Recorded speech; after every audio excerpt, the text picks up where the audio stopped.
Assalamualaikum warahmatullahi wabarakatuh. Waalaikumsalam warahmatullahi wabarakatuh. Kami dari kelompok 2 ingin mempresentasikan hasil kerja kelompok kami yang berjudul Enzim dan Peranannya.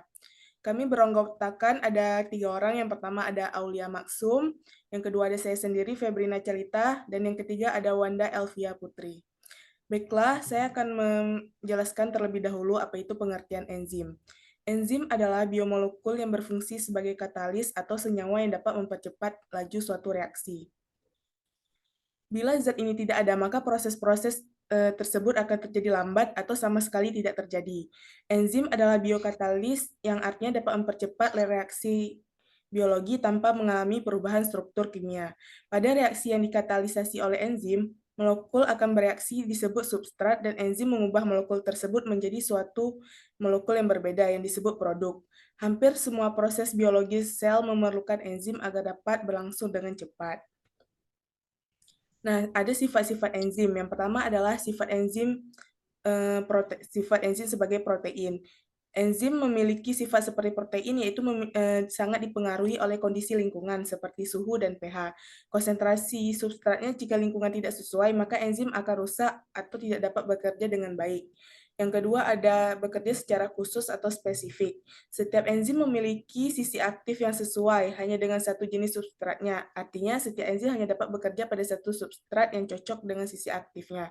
Yang ketiga ada berfungsi sebagai katalis, yaitu meningkatkan kecepatan reaksi kimia tanpa merubah produk yang diharapkan dan tanpa ikut bereaksi dengan substratnya. Dengan demikian, energi yang dibutuhkan jauh lebih sedikit. Dan yang keempat ada dibutuhkan dalam jumlah sedikit. Dalam reaksi biokimia, hanya sejumlah enzim yang dibutuhkan untuk mengubah sejumlah hasil substrat menjadi produk hasil. Yang kelima ada bekerja bolak-balik. Enzim tidak dipengaruhi arah reaksi sehingga dapat bekerja dua arah atau bolak-balik. Artinya enzim dapat menguraikan substrat menjadi senyawa sederhana dan sebaliknya. Enzim juga dapat menyusun senyawa-senyawa menjadi senyawa tertentu. Nah, selanjutnya akan dijelaskan oleh teman saya, Aulia Maksum. Baik, di sini ada macam-macam enzim dan peranannya. Yang pertama, untuk fotosintesis. Enzim katalase merupakan salah satu enzim yang terdapat pada tumbuhan, di mana enzim ini diproduksi oleh peroksisom dan aktif melakukan reaksi oksidatif terhadap bahan yang dianggap toksik oleh tanaman, seperti hidrogen peroksida atau dikenal dengan H2O2. Apabila H2O2 tidak diuraikan dengan enzim ini, maka akan menyebabkan kematian pada sel-sel enzim katalase termasuk enzim hidroperoksidase yang melindungi tubuh terhadap senyawa-senyawa peroksida yang berbahaya. Penumpukan senyawa peroksida dapat menghasilkan radikal bebas yang selanjutnya akan merusak membran sel. Nah, enzim katalase ini memiliki kemampuan untuk inaktivasi hidrogen peroksida. Enzim katalase bekerja dengan merombak H2O2 menjadi substansi yang tidak berbahaya, yaitu berupa air dan oksigen. Selain bekerja secara spesifik pada substrat tertentu, enzim juga bersifat termolabil, yang artinya rentan terhadap perubahan suhu, serta merupakan suatu senyawa golongan protein.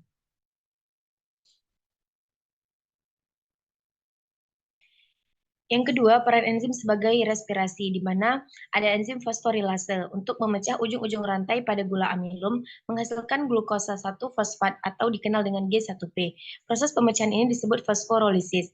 Kemudian ada amilase, enzim pemecah rantai gula dengan amilum, menghasilkan potongan-potongan rantai gula yang terdiri dari 2 unit glukosa atau disebut dengan maltosa. Kemudian ada enzim pemotong percabangan rantai gula. Ada enzim transglikolisase, yaitu enzim pemindah sisa rantai cabang ke bagian rantai gula yang lain dan membentuknya menjadi rantai yang lurus atau linear. Kemudian ada enzim maltase, merupakan pemotong gula maltosa atau disakarida yang menjadi unit-unit glukosa penyusunnya. Ada karboksilase, yaitu enzim yang mengkatalis reaksi penghilangan karbon dioksida dan perubahan reversibel asam organik. Ada enzim hidrase yang mengkatalis penambahan dan pengurangan air dalam suatu senyawa. Kemudian yang terakhir ada enzim dehidrogenase untuk mentransfer hidrogen untuk oksidasi dan reduksi intraseluler. Selanjutnya, sintesis enzim di dalam sel.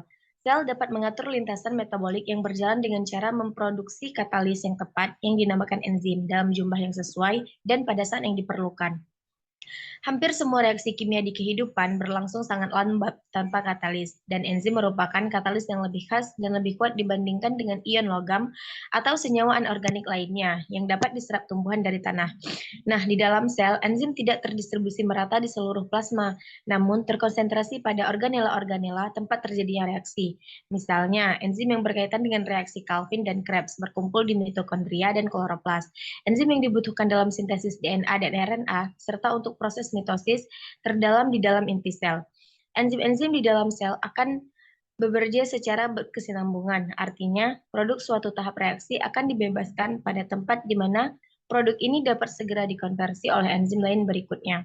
Ada beberapa enzim yang dijumpai di luar organela, namun juga tidak tersebar karena adanya retikulum endoplasma yang bercabang-cabang. Nah, selanjutnya ada teori model enzim, di mana teori model enzim ini terdapat dua. Yang pertama ada model Fischer atau model kaku, dikenal dengan teori gembok dan kunci. Teori ini menyatakan bahwa enzim akan mengikat substrat jika ukuran dan bentuknya sama dengan active site enzim. Enzim bersifat kaku, enzim dan substrat bergabung bersama membentuk kompleks, seperti kunci yang masuk ke dalam gembok. Di dalam kompleks, substrat dapat bereaksi dengan energi aktivasi yang rendah. Setelah bereaksi, kompleks lepas dan melepaskan produk, serta membebaskan enzim. Jika enzim mengalami denaturasi atau rusak karena panas, bentuk sisi aktif berubah sehingga substrat tidak sesuai lagi. Maka perubahan pH juga mempunyai pengaruh yang sama. Jadi pada model ini, setiap satu enzim hanya dapat berikatan dengan setiap satu substrat. Selanjutnya yang kedua, ada model Koslan atau ketepatan induksi. Nah, menurut teori ini, kecocokan yang terinduksi, sisi aktif enzim merupakan bentuk yang fleksibel. Ketika substrat memasuki sisi aktif enzim, maka bentuk sisi aktif termodifikasi melingkupi substrat membentuk kompleks. Dan ketika produk sudah terlepas dari kompleks, enzim tidak aktif menjadi bentuk yang lepas, sehingga substrat yang lain kembali bereaksi dengan enzim tersebut. Jadi, pada model teori ini, setiap satu enzim dapat berikatan dengan beberapa substrat yang memiliki kecocokan yang sama. Selanjutnya saya kembalikan kepada moderator. Baiklah, selanjutnya akan dijelaskan oleh rekan saya, Wanda Elvia Putri. Baik, selanjutnya ada struktur enzim. Struktur enzim itu terbagi dua, yaitu apoenzim dan kofaktor. Apoenzim merupakan enzim yang tersusun atas senyawa protein dan merupakan jenis yang paling mendominasi dari semua struktur enzim yang ada. Sifatnya labil atau mudah berubah, serta kerjanya dipengaruhi oleh suhu dan pH. Selanjutnya ada kofaktor, merupakan enzim yang tersusun atas senyawa non-protein. Kofaktor enzim dibedakan menjadi dua, yaitu kofaktor organik seperti vitamin, flavin, atau hem, dan kofaktor anorganik seperti ion-ion logam Mg2+, Mn2+, atau Cu+. Ion-ion logam ini berfungsi sebagai pusat katalis primer, tempat mengikat substrat dan stabilisator agar enzim tetap aktif.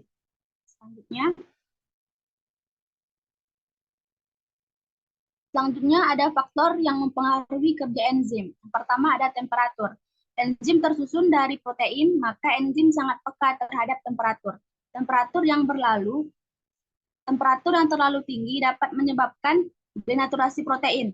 Temperatur yang terlalu rendah dapat menghambat reaksi. Pada umumnya, temperatur optimum enzim adalah 30-400 derajat Celcius. Kedua ada perubahan pH. Enzim juga sangat terpengaruh oleh pH. Perubahan pH dapat mempengaruhi perubahan asam amino kunci pada sisi aktif enzim sehingga menghalangi sisi aktif berkombinasi dengan substratnya. pH optimum yang diperlukan berbeda-beda tergantung jenis enzimnya.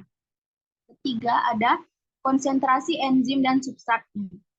Agar reaksi berjalan optimum, maka perbandingan jumlah antara enzim dan substrat harus sesuai. Jika enzim terlalu sedikit dan substrat terlalu banyak, reaksi akan berjalan lambat. Bahkan ada substrat yang tidak terkatalisasi. Semakin banyak enzim, maka reaksi akan semakin cepat. Selanjutnya, keempat ada inhibitor enzim. Seringkali enzim dihambat oleh suatu zat yang disebut inhibitor. Ada dua jenis inhibitor, yaitu inhibitor kompetitif dan inhibitor non-kompetitif. Inhibitor kompetitif, pada penghambatan ini zat-zat penghambat mempunyai struktur yang mirip dengan struktur substrat. Dengan demikian, baik substrat maupun zat penghambat berkompetisi atau bersaing untuk bersatu dengan sisi aktif enzim. Jika zat penghambat lebih dulu berikatan dengan sisi aktif enzim, maka substratnya tidak dapat lagi berikatan dengan sisi aktif enzim. Selanjutnya, inhibitor non-kompetitif. Pada penghambatan ini, substrat sudah tidak dapat berikatan dengan kompleks enzim inhibitor karena sisi aktif enzim berubah. Selanjutnya ada klasifikasi enzim. Pertama ada penggolongan enzim berdasarkan tempat bekerjanya, terbagi dua yaitu endoenzim dan eksoenzim. Endoenzim disebut juga enzim intraseluler, yaitu enzim yang bekerjanya di dalam sel. Umumnya merupakan enzim yang digunakan untuk proses sintesis di dalam sel dan untuk pembentukan energi atau ATP yang berguna untuk proses kehidupan sel, misal dalam proses respirasi. Selanjutnya ada eksoenzim. Eksoenzim disebut juga enzim ekstraseluler, yaitu enzim yang bekerjanya di luar sel, umumnya berfungsi untuk mencernakan substrat secara hidrolisis untuk dijadikan molekul yang lebih sederhana dengan BM lebih rendah, sehingga dapat masuk melewati membran sel. Selanjutnya untuk penggolongan enzim berdasarkan daya katalisis. Ada dua, yaitu oksidoreduktase dan transferase. Oksidoreduktase, enzim ini mengkatalisis reaksi oksidasi reduksi yang merupakan pemindahan elektron, hidrogen, atau oksigen. Untuk transferase, mengkatalisis pemindahan gugusan molekul dari suatu molekul ke molekul yang lain. Baiklah, sekian presentasi dari kelompok kami. Jika ada kesalahan kata, kami mohon maaf. Jangan lupa di-subscribe dan like ya teman-teman. Assalamualaikum warahmatullahi wabarakatuh. Waalaikumsalam warahmatullahi wabarakatuh. Dadah. Thank you.